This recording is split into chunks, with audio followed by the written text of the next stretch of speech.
Assalamualaikum and good morning to the panelists and everyone who is watching this online forum.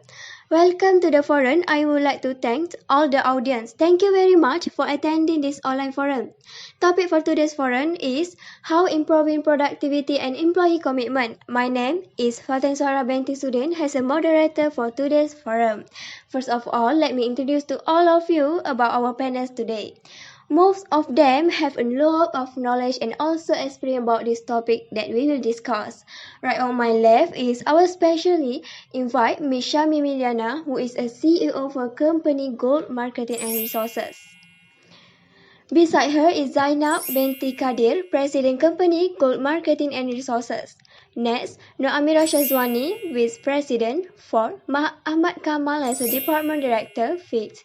Nur Artika, Supervisor Company. Then Muhammad Luman as an Operator Company. Nur Haikal has a Shareholder Company. At the end of the corner is Saadatul Azmina, a Board of Director and also a successful young entrepreneur. Welcome to our forum today. All successful business understand how important productivity is in a work environment. And employee productivity can help the company in utilizing the capacity of their available workforce. Most enterprises that focus productivity has usually employees that are both healthy and happy, which also makes them a successful business. Trying to approach every employee with the same approach will most likely to fail because one might not easily understand everything. Knowing the method, you can use to each employee would offer a better solution and can create a happy and healthy environment for both employee and company. And it would be easier for employees to achieve their goals. Before I start, I would like to tell about the SIP. There are three processes involved in organization. It is step 1, workers write down an idea. Step 2, submitting the idea. Step 3, evaluating the idea. And step 4, inform the worker and reward good idea. For futurity about this topic, I would like to seek information from the first panel next to me, Ms. Shami Miliana. My first question to Ms. Shami has a CEO company. In your opinion, what do you understand about the QCCS and the problem? Can you explain clearly to us? Thank you, moderator, for asking the question. Top management is certainly difficult to monitor and cannot direct each group closely and quickly. The skill must be asked to follow a logical problem-solving process from the point of view. Skills are created to facilitate a proposal to be implemented. Each problem can also be solved in group. All new project planning can be implemented with a smaller scale and facilitate discussion. Usually, the group will function following the prescribed sequence of steps. Firstly, skill choose a project. Secondly, skill member collect data and analyze the problem. Thirdly, skill generate solution. Test them and choose best solution. Fourth, oral presentation to management. Fifth, project is implemented and evaluate. Requirement for effective QCCS. In order to improve productivity through the QCC technique, certain requirements must be met. Some of these are the same as those necessary for having effective suggestion scheme. The requirements for successful QCCS are as follows. Firstly, unappropriate support structure. Management must provide support to the programmer by appointing facilitator and steering committee and providing an appropriate budget. They must show their support publicly by attending QCC activities. Secondly, training. Thirdly, management support. Management support need to provide great support so that the skill is more eager to complete their task. Fourth, publicity. Companies should do advertising, announcement and statement, publicity and so on. Fifth, a suitable reward system which may include financial and non-financial reward to encourage workers to willingly participate. Sixth, a positive organizational climate to encourage employees to participate and to develop a climate of competition between groups. Adequate publicity must be given to group activities. Support structure for QCCS. Apart from the formation of skills themselves, there must also be steering committee and facilitator is an effective QCC system.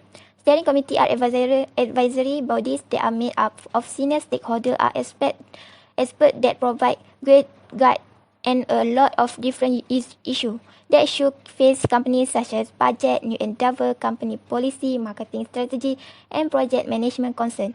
On a department level, this group can help with the selection, definition, and control of project. Project steering committee are likely a part of a larger project governance structure that has the duty of managing the team progress when it comes to meeting project goal and deadline.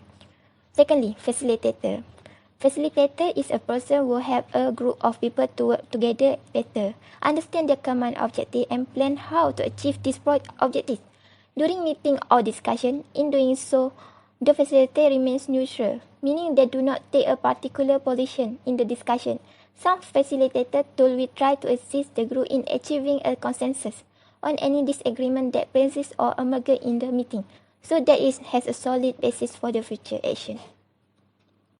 Thanks to Ms. Mimiliana for your long and concise explanation. My next question is to Zainab. As a president company, do you want to explain more or suggest about what the CEO of the company said? First of all, I want to thank for inviting me to this forum and thank you also to the moderator for giving me a chance to share my opinion here. Other than the community and facilitators in effective quality control circle system have three more things such as training, management support and publicity. I will explain about training first. By providing training to all those in any way involved in the quality control circle is an integral part of scheme. Adequate training is a key factor in deciding whether or not the circle succeed. Nothing kills a good idea like ignore. Therefore, the more groundwork done, the more the chance of later success. Briefings for this purpose may be given by outside consultants if there is no one in the firm competent to do so. When the concept have been accepted and pilot circle have been established, the member of the circle must be given intensive training in the technique and skill necessary to quality control circle. Usually, training model includes season on leadership and group dynamic, then meeting procedure, after that public speaking, and the last one problem-solving process include techniques such as brainstorming, visual presentation of data, and cause and effect analysis. Then I will explain about management support. Management must form a steering committee and appoint facilitators. A budget must be made available to cover the cost of training, materials and rewards for the circle. A symbol of management's support for the program is their attendance at circle presents.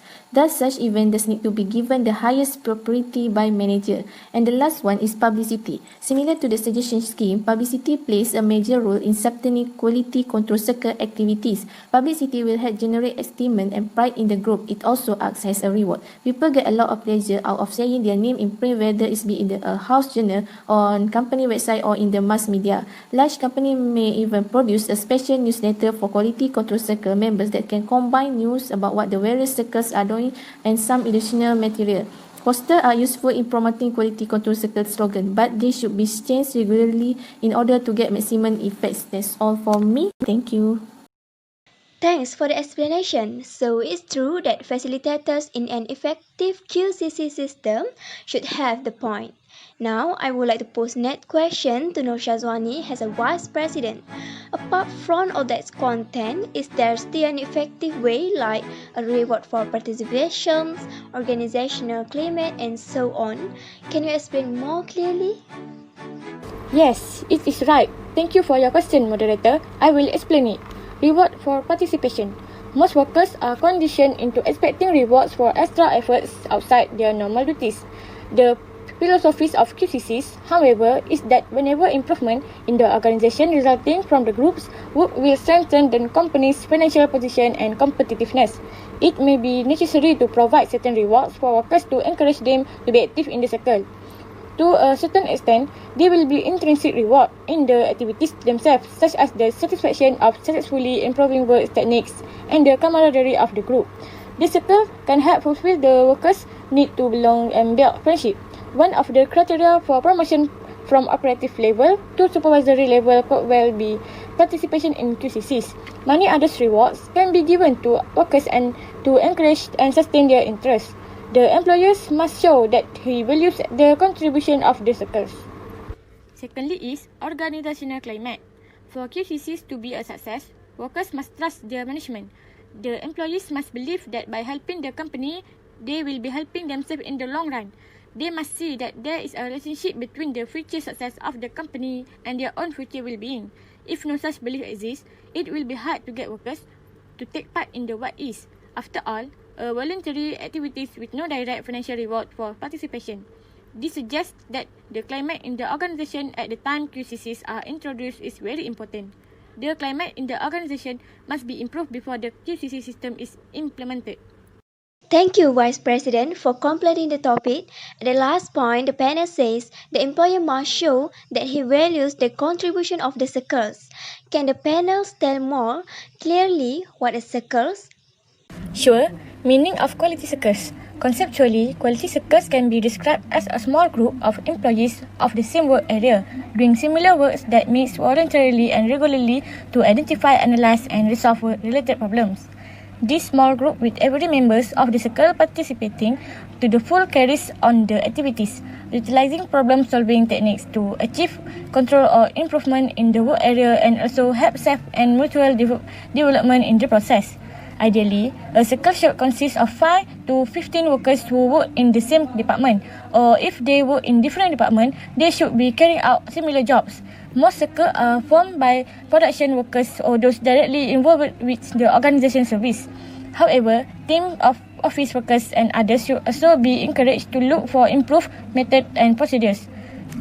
3 factors are important in the composition of the circles. 1. The group should not be too large, as this will prevent effective participation by the members. 2. On the other hand, too few members may result in lack of synergy. 3. Apart from size, the members must have common problems so they can relate to the ideas being discussed. That's all I know about the circles. Thank you for the explanation. I would like to forward the next question to the Department Director, Mr. Kamal. What another technique you in quality?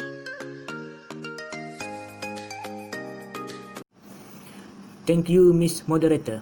Before I start, I want to continue about the Vice President described, and I know many must want to know more about circles. Firstly, objective of quality circles. Some of the broad objectives of the quality circles are 1. To improve quality, productivity, safety and cost reduction. 2. To give chance to the employees to use their wisdom and creativity. 3. To encourage team spirit, cohesive culture among different levels and sections of the employees. Then, benefits of quality circles. 1. As the employees gain experience, they take more challenging projects. In due course, they undertake projects on cost reduction, material handling, quality improvement. 2. Cost reduction. And lastly, increased productivity. Then, I will explain the question asked by the moderator. Other technique in quality is total quality management. Total quality management can be summarized as a management system for a customer focused organization that involves our employees in continual improvement. It uses strategy, data, and effective communication. Many different techniques are used in companies interested in quality. Next, International Standard Organization Certification, ISO. ISO is an independent, non-governmental, international organization that develops standards to ensure the quality, safety, and efficiency of products, service, and system. This organization develops the standard and it does in order to certify business or organization.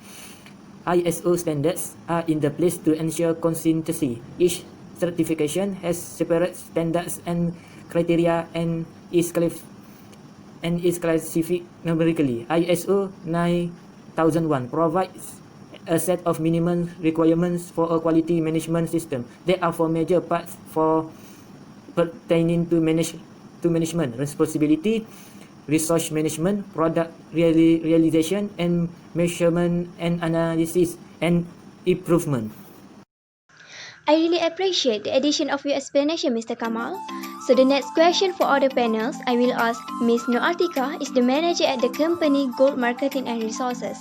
Apart from Mr. Kamal's explanations, is there any other evidence that can complete the point? Thanks for the question, Ms. Moderator. I would like to add other technique in quality management, which is issues affecting productivity. Employees are most productive when they work in an orderly environment where the rights of workers are respected and in a high standard of discipline is maintained. As a result, human resource expertise is required to deal with issues like absenteeism and abuse of sick leave. So the suggestion to reduce absenteeism issues is the first is if an employee is clearly impaired, he should be sent home. Second, employees should be educated about when they should stay home and when they are clear to return. Third, offer flexible working options. An employee may be better off working from home rather than sharing germs at office. Another tool used to get feedback from employees on a regular basis is stay interview. The purpose of a stay interview is to provide feedback on individual issues, which may be causing concern to an employee and which could potentially lead him to decide to leave the employer.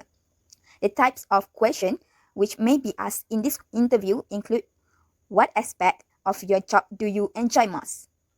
Why did you join the company? Are your expectations being met? What can I do to make your work more interesting? And before a company-wide program or state interview is rolled out, manager will need to extensive training and supports.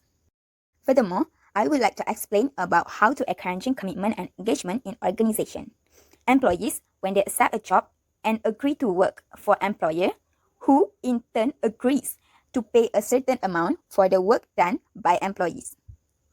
If employees do not provide work of an acceptable quantity and quality, they will eventually be dismissed. The first step how to encouraging commitment and engagement is by getting feedback from employees. This is a method to conduct an opinion survey. An opinion or attitude survey attempts to research workers' feeling, perception, agreement, or disagreement on certain issues. This information is obtained by conducting a survey on a sample of employees who are requested to fill out a written questionnaire. An opinion survey relies on honest and frank response from employees. The content of an opinion survey may vary widely, but the most common topics include employees' feeling about their job, the provision they receive, their physical work environment, the existence of discrimination or harassment at workplace, the training and career development opportunity offered by employees. Next, how to encouraging commitment and engagement is by engaging employees. Many theories and ideas have been suggested on technique which can be used to create a workforce that decided to achieving organizational goals. Currently, some thought is being given to concept of engagement. Maimunah and Paramurthy divide employees into 3 categories, which is number 1 is engaged employees. There are people who are self-driven and whose contributes are aligned with the overall goals and performance of the organization. They are passionate, they contribute ideas, and they drive innovations. Clearly, it would be good for an organization if a majority of its workers belong to this category. Second, disengaged employees. These are employees who at the work and who do their jobs at the minimally acceptable level, but they could not are less about the success of the organization. The third is derails. These people are completely disengaged to the extent that they may cause harm at the workplace by bad-mouthing the company's product or service to other workers and to outsiders. They complain, they whine, and they will leave as soon as they can find another job. So, to increase the number of engaged employees, an assessment is usually made by conducting regular surveys, which are then analyzed and used as a basis for planning how to add to the numbers of engaged employees and lessen the numbers of those who are disengaged. Thanks to Ms. Nur Atika for your long and concise explanation. Now, my next question for panel Muhammad Luman. My question is, what does the panel know about the career management issues? Thank you. Without wasting time, I will explain this topic. There are 2 other career management issues. Number 1 is the opportunities offered to women to advance our organizational hierarchy. Some organizations practice glass ceiling management. Glass ceiling is an acknowledged barrier to advancement in a profession, especially affecting women and members of minorities. Believe or not, many employers among women are difficult or not be promoted, even though they have worked in the company for a long time. This may be because women is considered unsuitable for holding high position in the company. Women employee who facing with this situation will choose to drop out of formal employment altogether. Some look for ways to work from home, some continue to work but reduce their commitment levels, and as a result, understand that their chances of promotion are slim at best. Number 2 is management of expatriate staff. An expatriate is a migrant worker who is a professional or skilled worker in his or her profession. Companies that open manufacturing facilities overseas will send their highly skilled employees, such as managers, to work overseas. Managing the careers of expatriates is a specialized area of human resource management. It involves question of selection. Not all employees are able to succeed in overseas assignment. Some employees will thrive in one country and be a disaster in another. A variety of factors affect the likelihood of the employee succeeding in an expatriate position. The employee's value, belief, and cultural background are all important. These factors affect the worker ability to adjust to a foreign culture. Next is issue of training. Employees who are sent to other countries may need language, training and programs to help them understand the culture and work norms of the country which they are assigned to. Number 3, concern relating to compensation. Deciding on compensation package, wage and benefits is far more complex of expatriate assignment. And last is problem of repatriation. When an expatriate returns to their home country, a suitable job must be found for him and he must be assisted to readjust. Evidence from research in the careers of expatriates, 15% of expatriates leave their employment within 1 year of returning to their home country, and further 30% resign in the following years. To reduce these very expensive leaves, expatriates should be advised of their next career move at least 6 months before the expiry of their overseas assignment. Employees need to be provided with reorientation, perhaps by a mentor who has been keeping close watch on their progress while overseas. Okay, before I end this explanation, I would like to explain a little bit about organizational culture. Organizational culture is a combination of values, beliefs, and behaviors which is distinguish one company from another. Some companies' culture may be strongly influenced by the country of origin of the company's owners. Some may be affected by the nature of the business or the work. One aspect of an organization culture which is very visible is its dress code. They may insist on a uniform being worn, or they may be merely lay down guidelines on what is acceptable or not. Dress code need to be carefully designed if they are not to cause friction. For example of dress code is, employees need to be formally clothed at all times, especially frontline workers who attend to customers. That's all. Thank you for the detailed explanation, Mr. Lukman. My question will be continued to Mr. Nohaikal as a shareholder company. My question for panel is, what do you understand about the talent management and communication with employee? Thank you to moderator. I will explain it more concisely. Talented knowledge, the worker want to know what is happening in their organization and how they can contribute. To attract the most talented worker, infinitive pairs indicating the purpose of the main verb. Some companies are offering a wider range of benefit letting employees pick those most important to them. Comma verb modifying in the main clause. Opening discussion on problem.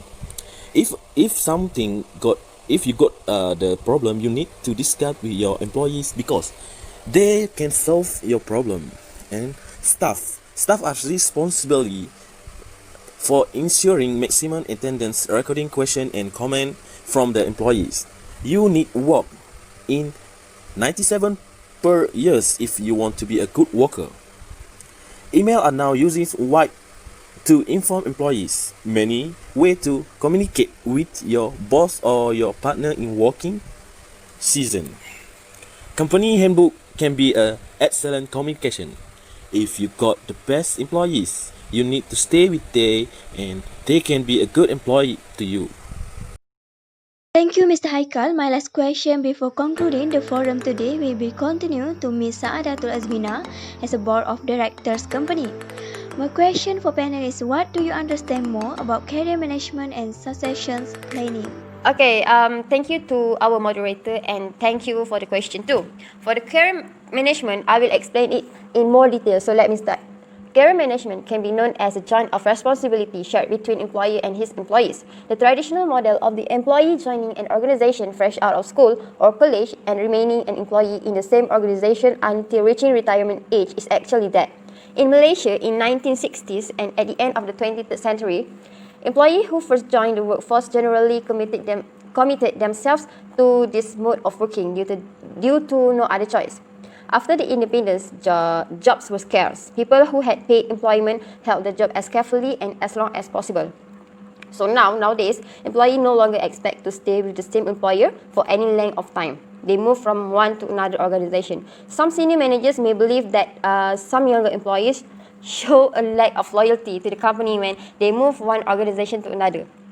The reality employees move to another company, perhaps looking for promotion opportunities which are unavailable in their current job. Or it can be for a better terms and condition of employment and because they want a shorter commute to work. The responsibility for managing an employee's career has shifted.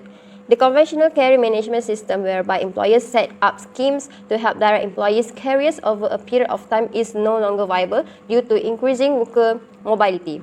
So in the past, employers were the key decision maker in determining the direction of individual employees' career and deciding which intervention would be helpful to advance the employee in the direction concerned. Next, for the succession planning. As we can see here, succession planning can be known as a systematic technique for ensuring top management and other key positions that can be filled quickly in the event of the unexpected loss of senior officer. Succession planning is related to career management and tourist management, whereby companies prepare themselves with proper plans in the event of a major calamity affecting either the physical assets or property of the organization of the people. Succession planning is not only about being ready for potential disaster. It is actually the method of ensuring that the knowledge and skill embedded in the minds of the older and experienced employees is not lost when they retire. Succession planning is even difficult in family-owned business where the death or serious illness of the owner chief executive is too sensitive to be openly discussed. Once the organization knows what sort of people are needed to fill each key position, the analysis of the existing staff may be made through the variety of methods, including 360 degrees feedback and informal discussion. Some of succession planning also will be identify employees in other organizations who have requisite knowledge and skills to fill top jobs, and who may be enticed to join the organization, especially in crisis. So there are two common concerns of succession planning. The two of it is being told and not being told. For the being told, he may develop unrealistic expectation or he may behave in ways which are not acceptable. As for the other one, he may believe that he has no chances for promotion in the company and may leave if offered a suitable job elsewhere. So that's all from me. Thank you. Thank you to Ms. Saadatul, and thank you for the informative and interesting thought from all panels. Now we know the conclusion highlight how skill development can be an important tool for reducing poverty and exclusions and enhancing competitiveness and employability. Hope we all can meet again.